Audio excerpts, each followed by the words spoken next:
Dear students, in this class, let us take question number 34 in your question paper. In second PUC question paper, question number 34. What is about question number 34? 34 is about pronoun. Students, what do you mean by pronoun? Pronoun. What is the meaning of pronoun? Pronoun, noun instead of noun, the word which is used instead of noun. What is the meaning of noun? Noun refers to names. Noun ಅಂತ ಹೇಳಿದ್ರೆ names ಯಾವುದೇ ಆಯಿತು, things ಆಗ್ಬೋದು, animals names, overall names.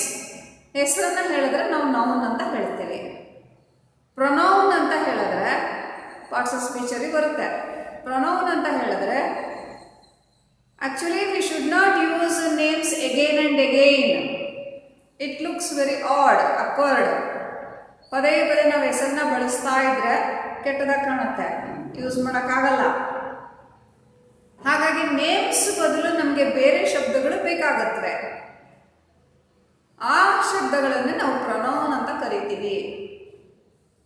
Pronoun ಅಂದರೆ ಹೇಗೆ? For example Usha. ಈಗ student Usha ಇದ್ದಾಳೆ ಅಂದ್ಕೊಳ್ಳಿ. Usha is studying in BLR college. Usha is in first PCMB combination. Usha is very intelligent. Usha is very beautiful. Usha comes always first in the class. Like that, Usha.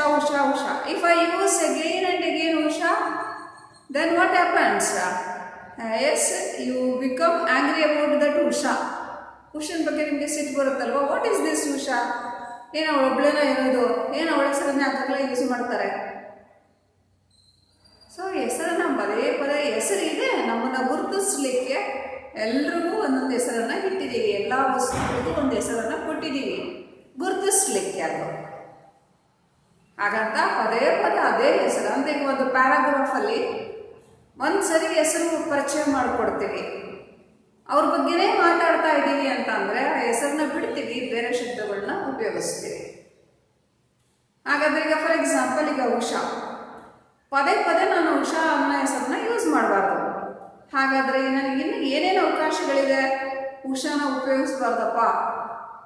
ಉಷನ ಬದಲು ಇನ್ನು ನಾನು ಏನೇನು ಉಪಯೋಗಿಸ್ಬೋದು? For example ಈಗ Usha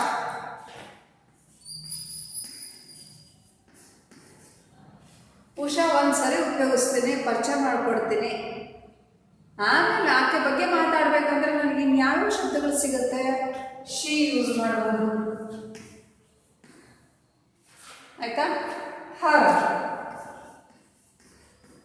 hours, she ಅವಳು, ಹರ್ ಅವಳ, ಅವಳಿಗೆ, hours ಅವಳದು. ಅದೇ ಥರ ಹೂಮ್,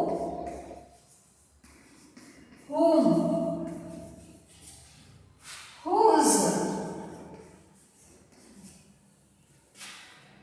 ಹೂ.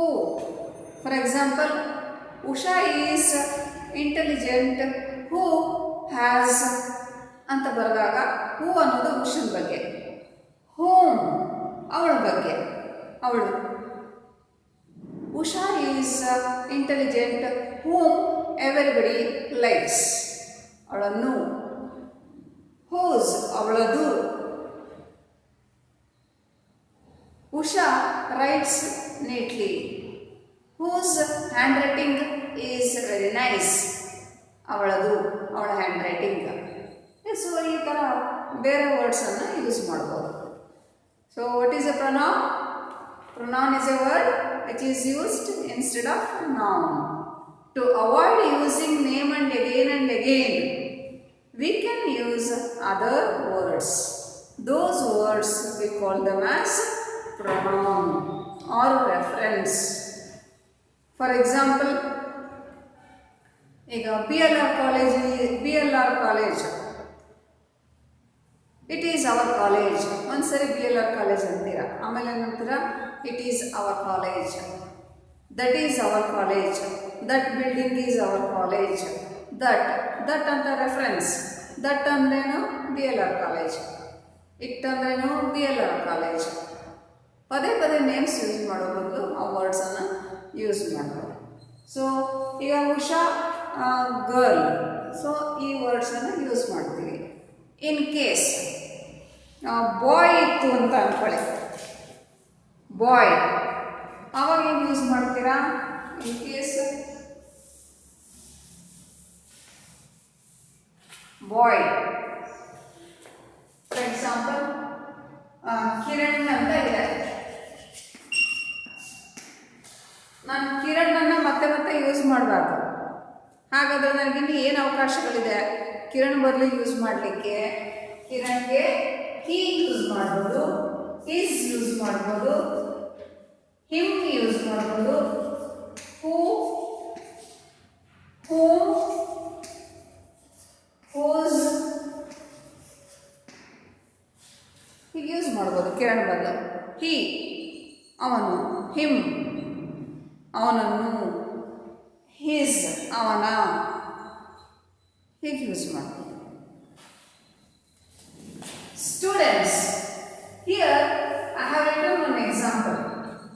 ನಿಮ್ಗೆ ಎಕ್ಸಾಮಲ್ಲಿ ಯಾವ ರೀತಿ ಕೊಡ್ತಾರೋ ಆ ಥರ ಒಂದು ಎಕ್ಸಾಂಪಲನ್ನು ಇಲ್ಲಿ ಬರೆದಿದ್ದೀನಿ. ಒಂದು ಕ್ವಶನ್ ಪೇಪರಲ್ಲಿ ಬಂದಿರತಕ್ಕಂಥ paragraph.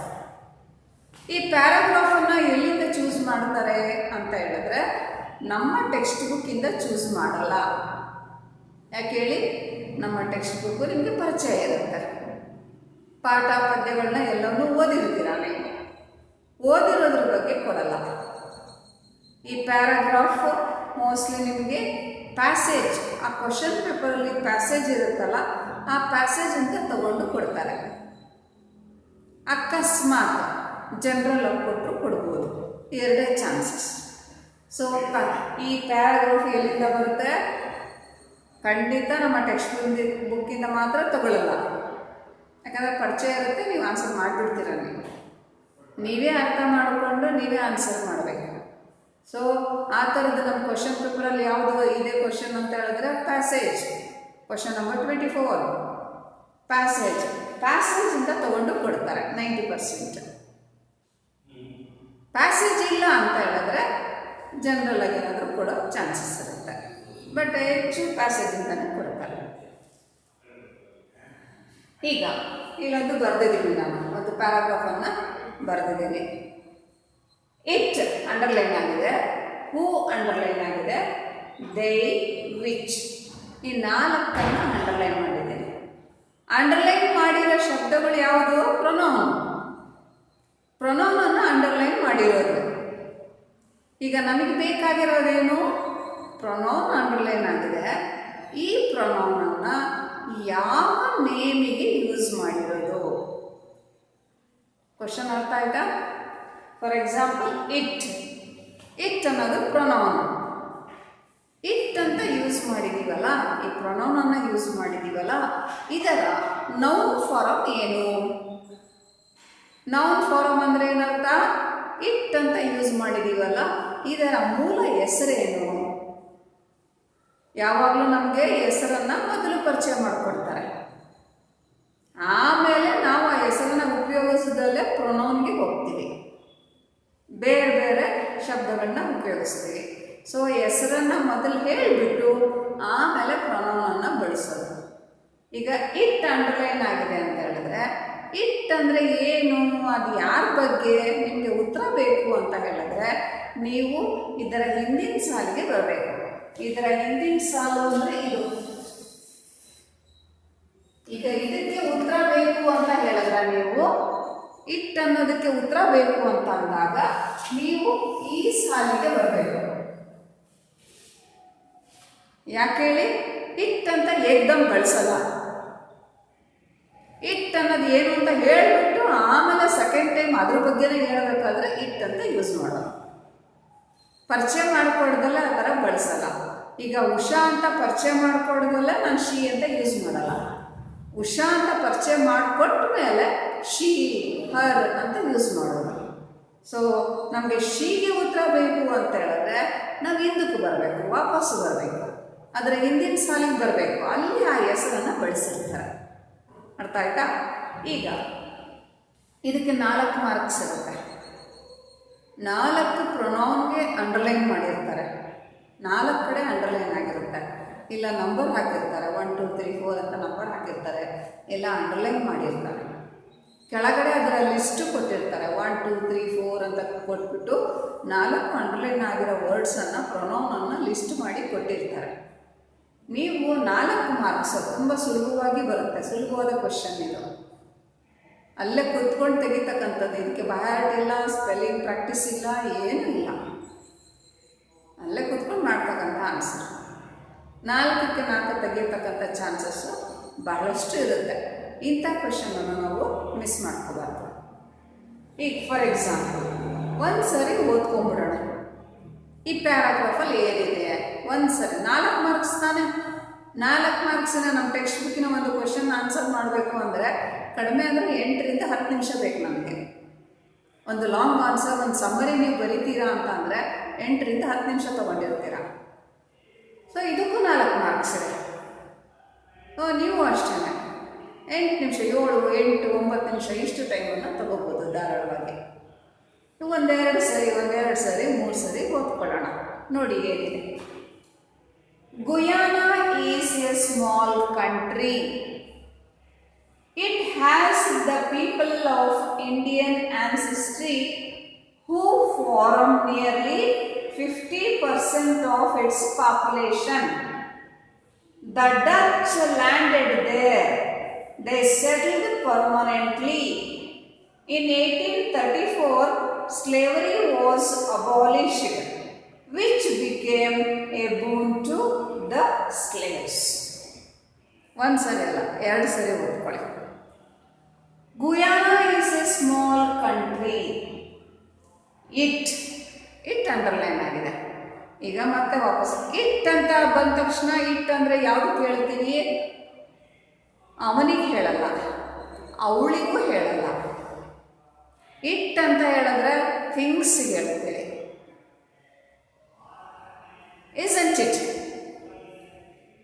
ಗುಯಾನಾ is a small country. ಇಲ್ಲ ಯಾವ ಹೆಸರು ಬಂದಿದೆ, ಹೆಸರು ಮಾತ್ರ ನೋಡಬೇಕು. ಇಲ್ಲಿ ಇನ್ನೂ ಈಸಿ ಟ್ರಿಕ್ ಅಂತ ಹೇಳಿದ್ರೆ ನಿಮಗೆ ಹೆಸರುಗಳನ್ನ ಮಾತ್ರ ಅಬ್ಸರ್ವ್ ಮಾಡಿ, ನಿಮಗೆ ಬೇರೆ ಶಬ್ದಗಳು ಬೇಕಾಗಲ್ಲ.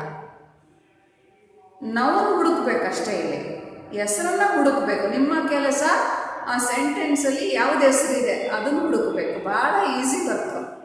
ಹೆಸರು ನೋಡಿ, ಬೇರೆ ಶಬ್ದಗಳು ಬೇಕೇ ಆಗಲ್ಲ ನಮಗೆ. ಗುಯಾನಾ ಈಸ್ ಎ ಸ್ಮಾಲ್ ಕಂಟ್ರಿ. ಇಲ್ಲಿ ಹೆಸರು ಯಾವುದು?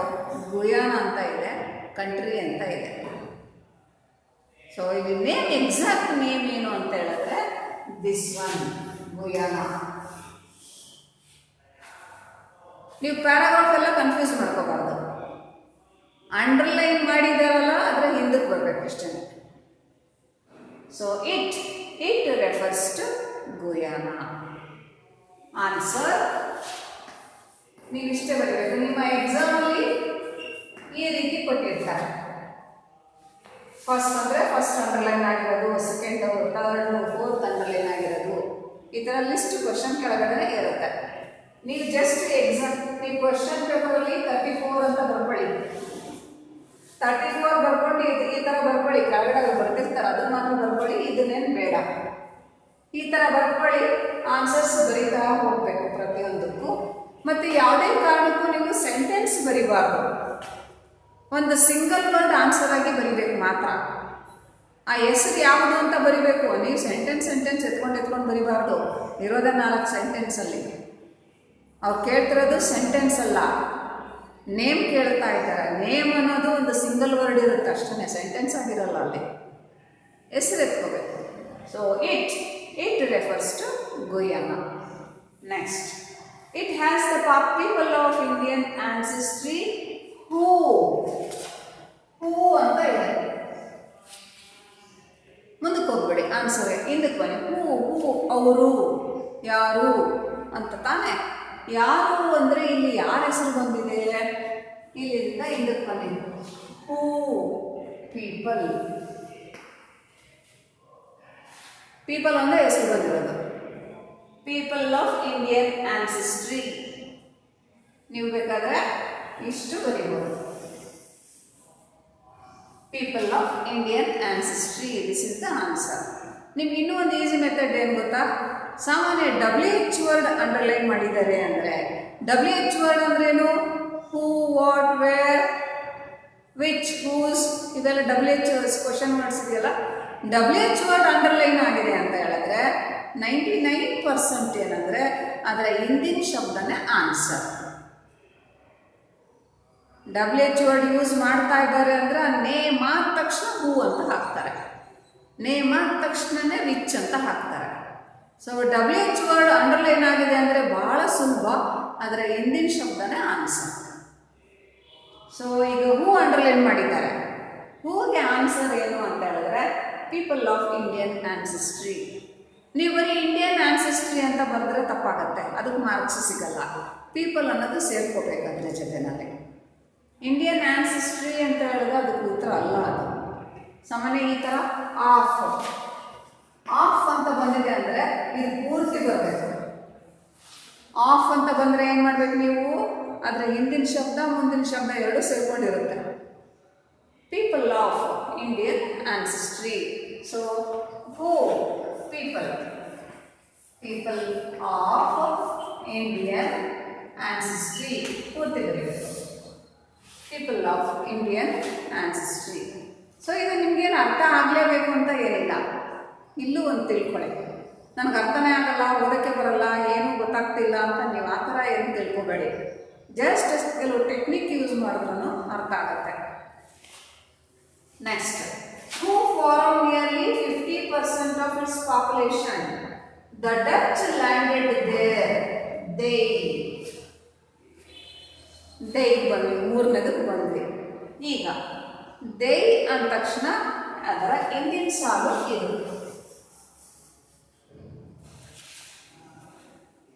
ಇಲ್ಲಿ ಯಾರು ಬಂದಿದ್ದಾರೆ? ದೈ ಅಂದರೆ ಅವರು. ಯಾರು ಬಂದಿದ್ದಾರೆ? ಯಾವ ಹೆಸರು ಬಂದಿದೆ? ಅದೂ ಬೇಡ ನಿಮಗೆ. ಹೆಸರು ಯಾವುದು ಬಂದಿದೆ? ಹೆಸರು Dutch. Dutch. Dutch is the answer.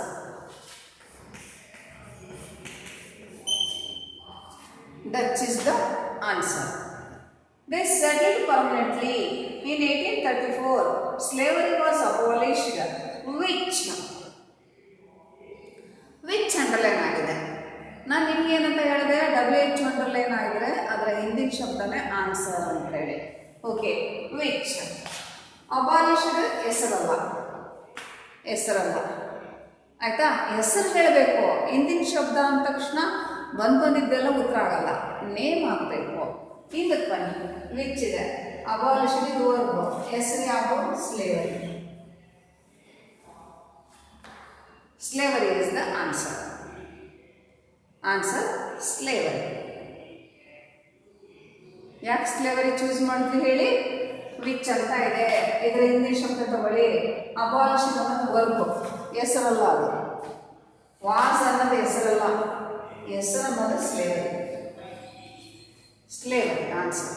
So which ಅಂತ ಹೇಳಿದ್ರೆ ಸ್ಲೇವರಿ.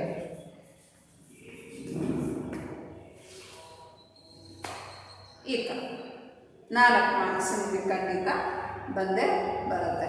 ನೀವು ಸ್ವಲ್ಪ ಟ್ರಿಕ್ಸ್ ಫಾಲೋ ಮಾಡಿದ್ರೆ ಸಾಕು. ಈಗ ನೆಕ್ಸ್ಟ್ ಕ್ವೆಶ್ಚನ್ ಹೋಗೋಣ. ಇದೇ ಥರ ಇನ್ನೊಂದನ್ನು ಮಾಡೋಣ.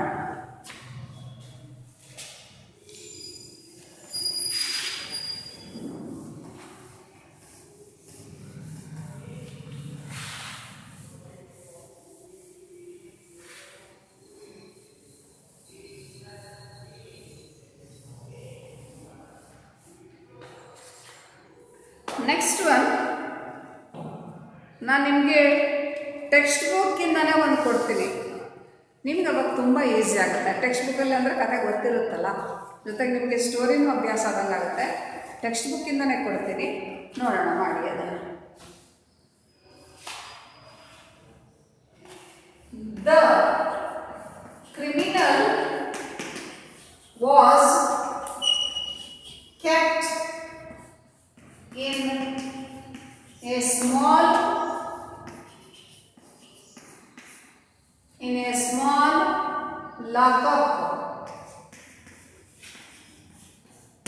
Full stop. He was watched by a girl who fetched food from the palace kitchen. The palace kitchen.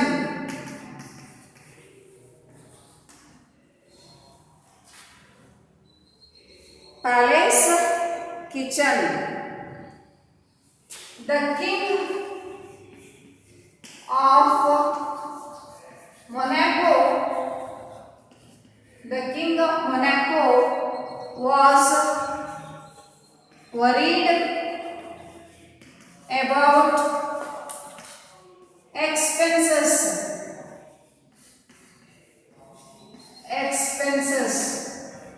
The king of Monaco was worried about expenses. He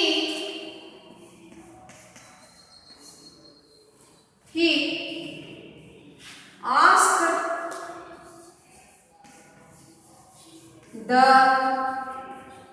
ministers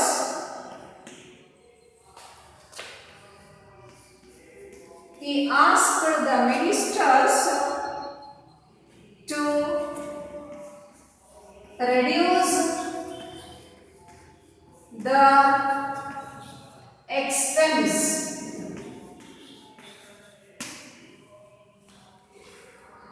It was about 600 francs.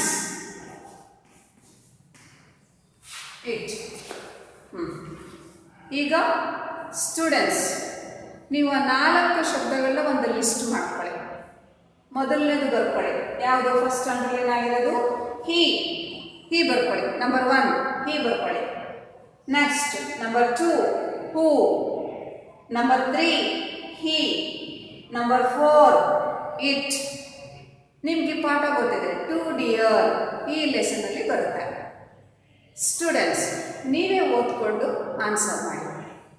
ಯಾಕಂದರೆ ಇದು ನಿಮ್ಮ text book ಇದ್ದಾನೆ. ಈ ಥರ ನಿಮ್ಮ text ಬುಕ್ಕಿಂದ ಕೊಡಲ್ಲ. But ನಿಮ್ಗೆ ಈಸಿಯಾಗಿ 1 ಸಲ 2 ಸಲ ಮಾಡಿದ್ರೆ ಐಡಿಯಾ ಬರುತ್ತೆ ನಿಮಗೆ ಅಂತ ನಾನು ಟೆಕ್ಸ್ಟ್ ಬುಕ್ಕಿಂದ ಬರೆದಿದ್ದೀನಿ. ನೋಡೋಣ, ಇದಕ್ಕೆ ಆನ್ಸರ್ ಮಾಡಿ. 2 ನಿಮಿಷ ಟೈಮ್ ತಗೋಬೇಕು, ಆನ್ಸರ್ ಮಾಡಿ.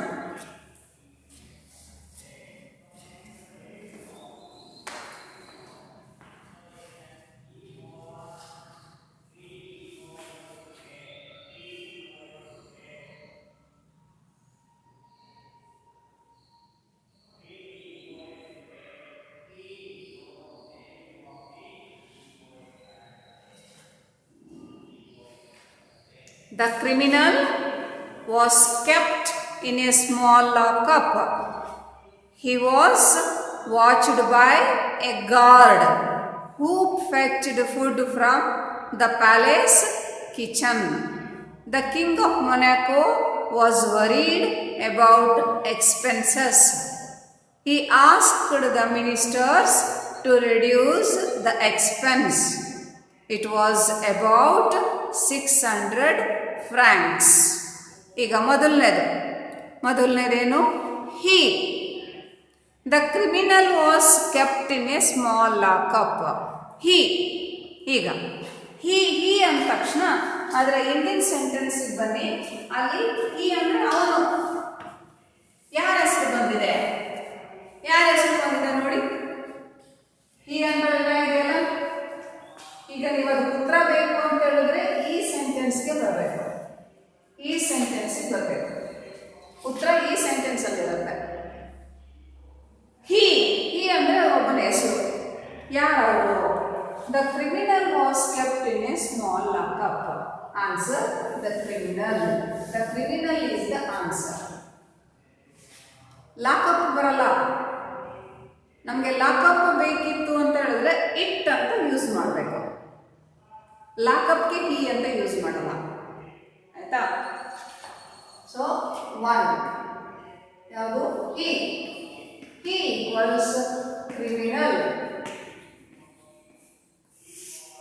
he equals criminal. Next who equals ಈಗ ಇದು ಮುಗಿತು. he was watched by a guard.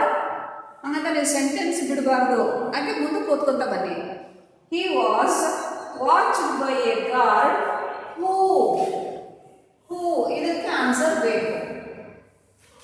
ಹೂ ಅಂದರೆ ಯಾರು, ಯಾರು ಅಂದರೆ ಒಬ್ಬರ ಹೆಸರು. ಹಾಗಾದರೆ ಈ ಸೆಂಟೆನ್ಸ್ಗೆ ಬನ್ನಿ, ಈ ಸೆಂಟೆನ್ಸ್ಗೆ ಬನ್ನಿ. ಇಲ್ಲಿ ಉತ್ತರ ಇದೆ, ಈ ಸೆಂಟೆನ್ಸಲ್ಲಿ ಉತ್ತರ ಇದೆ. ಇಲ್ಲಿ ಒಬ್ಬರ ಹೆಸರು ಬಂದಿರುತ್ತೆ. ಯಾರು ನೋಡಿ, ನಿಮ್ಗೆ ಇನ್ನೊಂದು ಕ್ಲೂ ಕೊಟ್ಟಿದ್ದೆ. WH ವರ್ಡ್ ಅಂಡರ್ಲೈನ್ ಆದರೆ ಅದರ ಹಿಂದಿನ ಶಬ್ದನೇ ಆನ್ಸರ್ ಅಂತೇಳಿ. ಹಾಗಾದರೆ ಇದರ ಹಿಂದಿನ ಶಬ್ದ ಯಾವುದು? ಇದು a god. Who refers to god. ಈ ಕ್ವಶನ್ ಏನಂದರೆ ರೆಫರೆನ್ಸ್ ಅಂತ, ರೆಫರೆನ್ಸ್ ವರ್ಡ್ ಅಂತ. ಯಾರಿಗೆ ರೆಫರ್ ಆಗುತ್ತೆ, ಯಾರಿಗೆ ಅನ್ವಯಿಸುತ್ತೆ, ಯಾರಿಗೆ ಅಪ್ಲೈ ಆಗುತ್ತೆ ಅಂತ. ವಾಸ್ ವಾಚ್ಡ್ ಬೈ, ನೋಡಿ ಇದು ಹೆಸರಲ್ಲ, ಇದು ಹೆಸರಲ್ಲ, ಇದು ಹೆಸರಲ್ಲ, ಇದು ಹೆಸರಲ್ಲ, ಇದು ಮಾತ್ರ ಹೆಸರು. ನಮಗೆ ನೇಮ್ ಮಾತ್ರ ಮುಖ್ಯ ಇಲ್ಲಿ. A guard, a guard is the answer.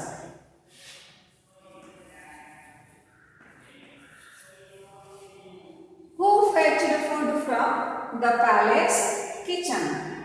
The king of Monaco was worried about expenses. He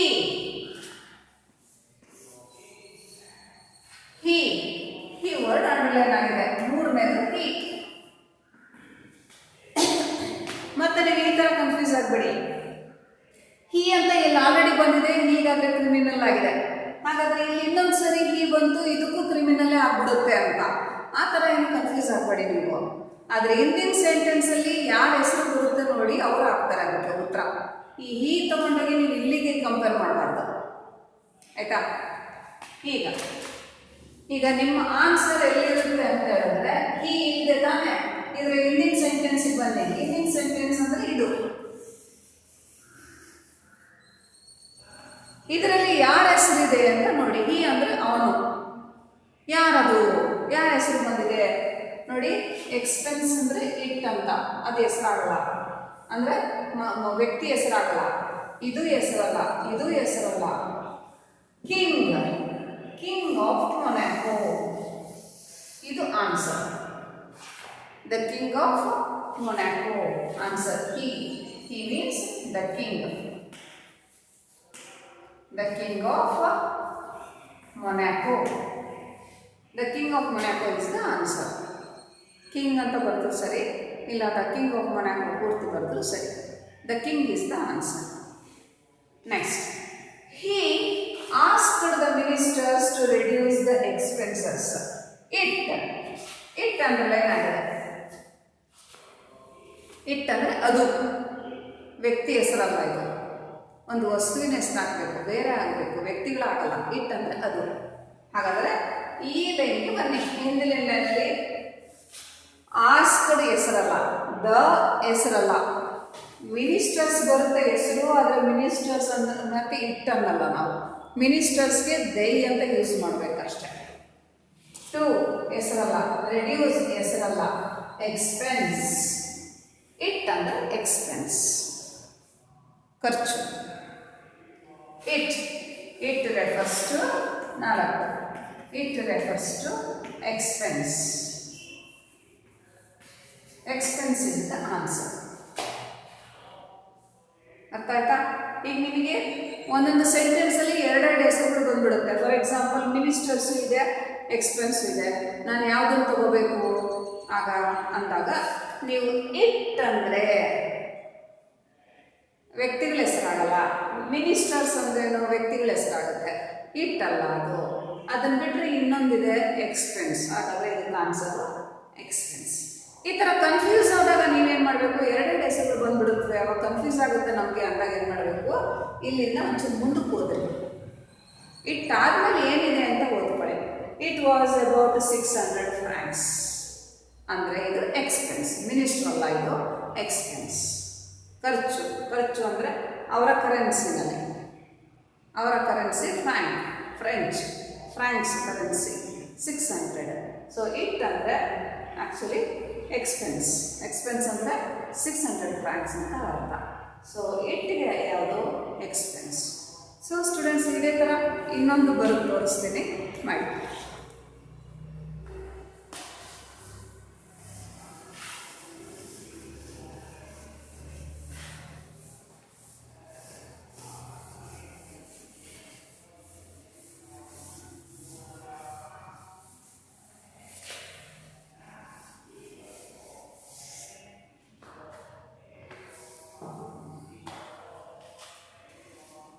Dona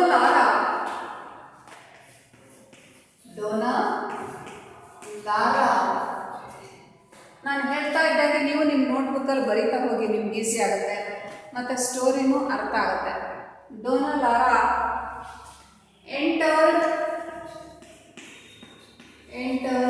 the Madrid park with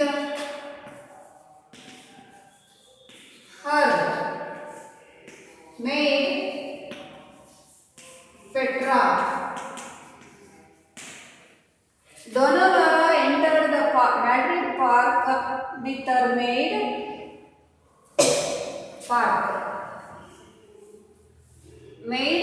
Petra.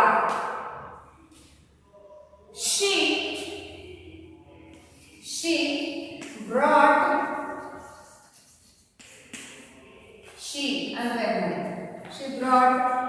breadcrumbs to feed pigeons.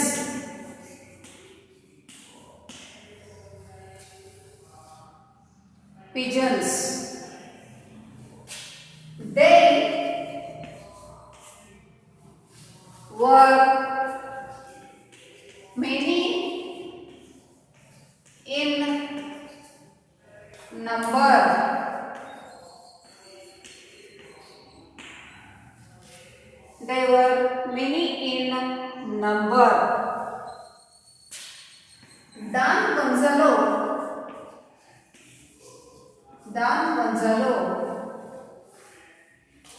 came with his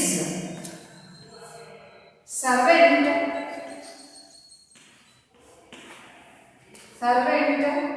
Janto.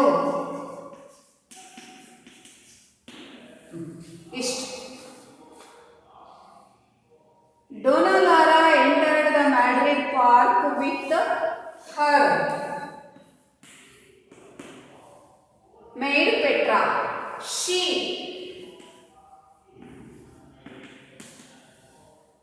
She brought breadcrumbs to feed pigeons. Third, they were many in number. Don Gonzalo came with his. ಮಾಡಿ ನೋಡೋಣ. 2 ನಿಮಿಷ time ತಗೋಬೇಕು, ಮಾಡಿ.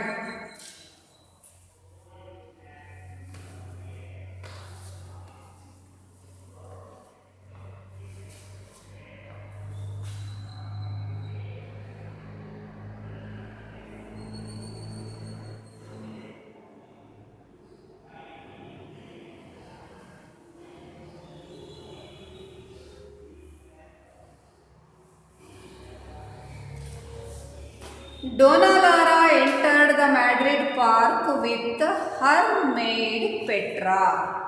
Her ಅಂದರೆ ಈಗ ಹಿಂದಿನ ಸೆಂಟೆನ್ಸಿಗೆ ಬನ್ನಿ. ಹರ್ ಅಂದರೆ ಅವಳ. ಯಾರ ಹೆಸರು ಬಂದಿದೆ? ಹರ್ ಅವಳಲ್ಲ. ಈಗ ಇದು ಹೆಸರಲ್ಲ. ಮ್ಯಾಡ್ರಿಡ್ ಪಾರ್ಕ್ ಅದಕ್ಕೆ ಹರ್ ಅನ್ನಲ್ಲ, ಇಟ್ ಅಂತ ಹೇಳ್ತೀವಿ.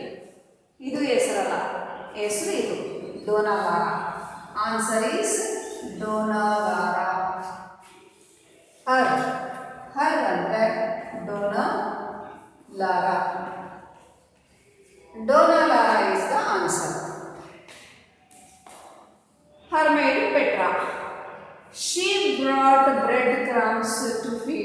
pigeons. ಶಿ ಅಂದರೆ ಯಾರು, ಅವಳು ಅಂದರೆ ಯಾರು. ಹಿಂದಕ್ಕೆ ಬನ್ನಿ, ಯಾರ ಹೆಸರು ಬಂದಿದೆ ಇಲ್ಲಿ? ಪೆಟ್ರಾ ಇದೆ. ನಿಮಗೆ ಚಾನ್ಸಸ್ ಏನು? ಪೆಟ್ರಾ ಇದೆ, ಡೋನಾಲಾರಾ ಇದೆ, ಇಬ್ಬರಿದ್ದಾರೆ. ಯಾರನ್ನ ತಗೋತೀರಾ? ಇಬ್ಬರು ಬಂದಾಗ ಕನ್ಫ್ಯೂಸ್ ಆಗುತ್ತೆ. ಪೆಟ್ರಾ ತಗೋಬೇಕು, ಡೋನಾಲಾರಾ ತಗೋಬೇಕು ಅಂತ. ಆವಾಗ ನಿಮಗೆ ಕನ್ಫ್ಯೂಸ್ ಆದರೆ ಸೆಂಟೆನ್ಸಿಂದ ಸ್ವಲ್ಪ ಮುಂದಕ್ಕೆ ಹೋಗಿ ಓದ್ಕೊಳ್ಳಿ. ಶಿ ಅಂದರೆ ಏನಾಗಿದೆ ತಾನೆ? She brought bread crumbs to feed pigeons. She brought bread crumbs. Bread crumbs ತಗೊಂಬಂದವ್ರು ಯಾರು? ಪೆಟ್ರಾ ಅಲ್ಲ. ತಗೊಂಬಂದವ್ರು ಯಾರು? ಡೋನಾಲಾರಾ. Answer is Dona Laura. ಇದಕ್ಕೂ ಡೋನಾಲಾರಾ. ಏನು ರಿಪೀಟ್ ಆಗಬಾರ್ದು ಅಂತ ಏನಿಲ್ಲ. ಅಲ್ಲಿ ಹರ್ ಅಂತ ಇತ್ತು ನೋಡಿ, ಇಲ್ಲಿ ಹರ್ ಅಂತ ಇದೆ, ಅಲ್ಲಿ ಶಿ ಅಂತ ಇದೆ. Next, bread crumbs to feed pigeons. ದೈ ಅಂದರೆ ಏನಾಗಿದೆ? ದೈ ಅಂದರೆ ಅವರು ಅಂತ, ಅಂದರೆ ಒಬ್ಬರಿಗಿಂತ ಜಾಸ್ತಿ ಇರೋರು ಅಂತ. ಯಾರ ಹೆಸರು ಬಂದಿದೆ ನೋಡಿ, ಹಿಂದಕ್ಕೆ ಬನ್ನಿ. ಪಿಜನ್ಸ್, ಬ್ರೆಡ್ ಕ್ರಮ್ಸ್ ಎರಡೇ ಇರೋದು. ಹೆಸರುಗಳು ಯಾವ್ಯಾವುದು? ಹೆಸರು ಮಾತ್ರ ನೋಡಬೇಕು. ಪಿಜನ್ಸ್ ಇದೆ, ಬ್ರೆಡ್ ಕ್ರಮ್ಸ್ ಇದೆ. ಎರಡಾಯ್ತಾ ನಿಮಗೆ ಕನ್ಫ್ಯೂಸ್ ಆದಾಗ ಸ್ವಲ್ಪ ಮುಂದಕ್ಕೆ ಹೋದ್ರಿ. They were many in number. ಬಹಳಷ್ಟು ಸಂಖ್ಯೆಯಲ್ಲಿ ಇದ್ವು ಅಂದರೆ ಆನ್ಸರ್ ಪಿಜನ್ಸ್. ಎರಡೆರಡು ನೇಮ್ಸ್ ಬಂದಾಗ ಕನ್ಫ್ಯೂಸ್ ಆದಾಗ ಸ್ವಲ್ಪ ಮುಂದಕ್ಕೆ ಓದ್ಕೊಂಡು ಹೋದ್ರೆ ಕ್ಲಿಯರ್ ಆಗುತ್ತೆ. Next, Don Gonzalo came with his. ಅವನ ಅಂದರೆ ಈಗ ಅವನ ಹೆಸರು ಬರಬೇಕು. ಸೊ ಇಲ್ಲಿಂದ ಹಿಂದಕ್ಕೆ ಬಂದರೆ with came Don Gonzalo. Answer is Don Gonzalo. Don Gonzalo is the answer. ಈ ಥರ ನೀವು ನಿಮ್ಮ ಕ್ವಶನ್ ಪೇಪರಲ್ಲಿ ಇಷ್ಟು ಮಾತ್ರ ಬರೀಬೇಕು. ಈ ಭಾಗ ಏನು ಬೇಡ, ಇದು ಕ್ವಶನ್ ಪೇಪರಲ್ಲೇ ಇರುತ್ತೆ. ಇದನ್ನು ಮಾತ್ರ ನೀವು ಮಾಡಬೇಕು. ಇದಕ್ಕೆ 4 ಮಾರ್ಕ್ಸ್. ಸ್ಟೂಡೆಂಟ್ಸ್ ಇನ್ನೊಂದು ಮಾಡಿಬಿಟ್ಟು ಮುಗಿಸೋಣ. ಇನ್ನೊಂದನ್ನು ನೀವೇ ಮಾಡಬೇಕು.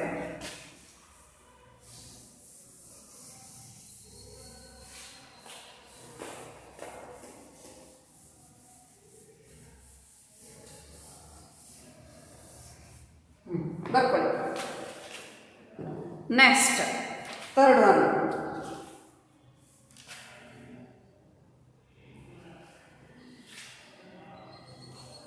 Thammanna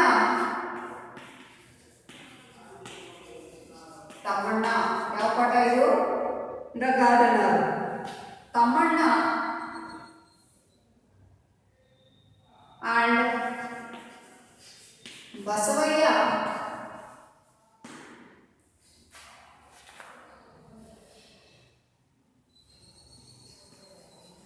Tamanna and Basavaya were rivals.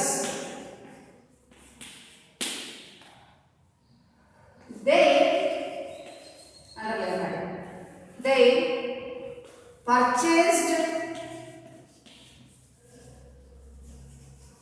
all the land of villagers.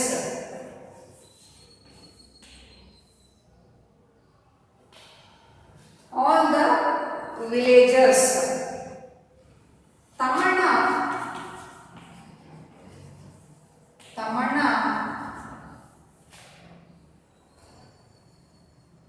planned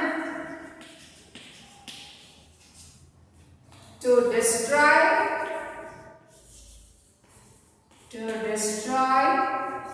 his rival. So he started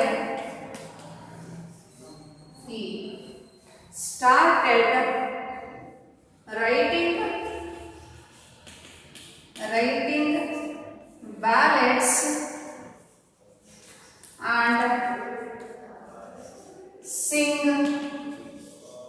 them. ನೋಡಿ,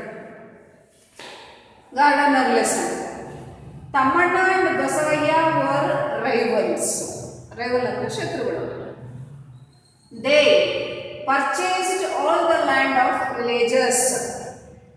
Thammanna plan to destroy his rival.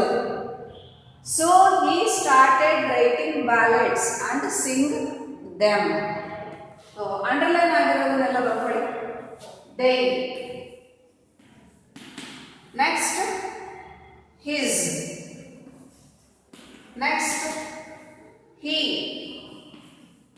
Next, them. ಒಂದು ನಿಮಿಷ ಬೇಗ ಆನ್ಸರ್ ಮಾಡಬೇಕು. Tamanna and Basavaya were rivals. They ಅಂದರೆ ಅವರು. ಅವರು ಅಂದ್ರೇನು? ಬರೀ ತಮ್ಮಣ್ಣ ಬರೆದ್ರೆ ಹೀ ಆಗುತ್ತೆ, ಬಸವಯ್ಯ ಬರೆದ್ರೆ ಹೀ ಆಗುತ್ತೆ. ದೈ ಆಗಬೇಕು ಅಂತಂದರೆ ಇಬ್ಬರನ್ನು ಸೇರಿಸಿ ಬರಿಬೇಕು, ಅವರು ಆಗುತ್ತೆ. So answer is they. Tamanna and Basavaya. Answer is they. ಅಂದರೆ ಏನು? ಪೂರ್ತಿ ಬರಿಬೇಕು ನೀವು, Tamanna and Basavaya.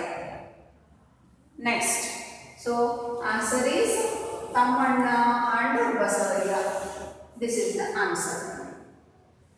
They purchased all the land of villages. Tammanna planned to destroy his. ಅವನ. ಹಾಗಾದ್ರೆ ಇಲ್ಲಿ ಯಾರು ಹೆಸರು ಬಂತು ನೋಡಿ, ಇಲ್ಲಿ ಇಬ್ಬಿಬ್ಬರು ಬಂದಿದ್ದಾರೆ, ತಮ್ಮಣ್ಣನೂ ಬಂದಿದ್ದಾನೆ, ಬಸವಯ್ಯನೂ ಬಂದಿದ್ದಾನೆ. ಈಸಿಂದ ಇದಕ್ಕೆ ಬನ್ನಿ. ಇದು ಹೆಸರಲ್ಲ, ಇದು ಹೆಸರಲ್ಲ, ಇದೇ ಹೆಸರು. Tamanna is the answer. Tamanna is Tamanna. So he ಅವನು. ಇಲ್ಲಿ ಹಿಂದಕ್ಕೆ ಬನ್ನಿ ನೋಡೋಣ ಯಾರ ಹೆಸರು ಬರುತ್ತೆ. ಹಿ ಯಾವುದು ಬಂತು? ಮತ್ತೆ ತಮ್ಮಣ್ಣ. Answer is Thammanna. ಈಗ ರಿಪೀಟ್ ಆಗಬಾರ್ದು ಅಂತ ಏನಿಲ್ಲ, ಬರ್ಬೋದಿಲ್ಲ. Thammanna. He started writing ballads and sing them. Them ಬಂದಿದೆ. Them. ಇಲ್ಲಿ ಹಿಂದಕ್ಕೆ ಬನ್ನಿ ಯಾವ ಹೆಸರಿದೆ? Them, sing and ballads. Ballads is the name. Answer ballads. Ballads. ಇಷ್ಟು ಈ ಥರ ಬರೀಬೇಕು. Students, I hope we have understood this question number 34. You get answer, you get 4 marks easily compared to other questions. So wherever you get question papers, you try and solve that question number 34. This is called as pronoun and also reference skill. Refer, ಯಾರಿಗೆ refer ಆಗಿದೆ ಅಂತ ಹೇಳಬೇಕು. So ಪ್ರೊನೌನ್ಗೆ underline ಆಗಿರುತ್ತೆ. ನಮಗೆ ಬೇಕಾಗಿರೋದು name. ನಾವು ನೌನನ್ನು ಹುಡುಕಬೇಕು, ಹೆಸರನ್ನು ಹುಡುಕಬೇಕು. ಸೊ ಹೆಸರನ್ನ ಹುಡುಕಬೇಕು ಅಂದರೆ ಹಿಂದಿನ ಸೆಂಟೆನ್ಸಿಗೆ ಬರಬೇಕು. ಯಾಕಂದರೆ ಮೊದಲು ಹೆಸರು ಉಪಯೋಗಿಸಿರ್ತಾರೆ, ಆಮೇಲೆ ಪ್ರೊನೌನನ್ನು ನಾವು ಬಳಸೋದು. ಅದು ಪದ್ಧತಿ. ಸೊ ಇದು tricks. So WH word underline ಆಗಿದೆ ಅಂದರೆ ಅದರ ಹಿಂದಿನ ಶಬ್ದನೇ ಆನ್ಸರ್ ಆಗಿರುತ್ತೆ. ನಿಮ್ಗೆ ಇಲ್ಲಿ ಬೇಕಾಗಿರೋದು ನೇಮ್ಸ್ ನಿಮಗೆ ಮುಖ್ಯ, ಬೇರೆ ಶಬ್ದಗಳು ಮುಖ್ಯ ಆಗಲ್ಲ. Students, thank you.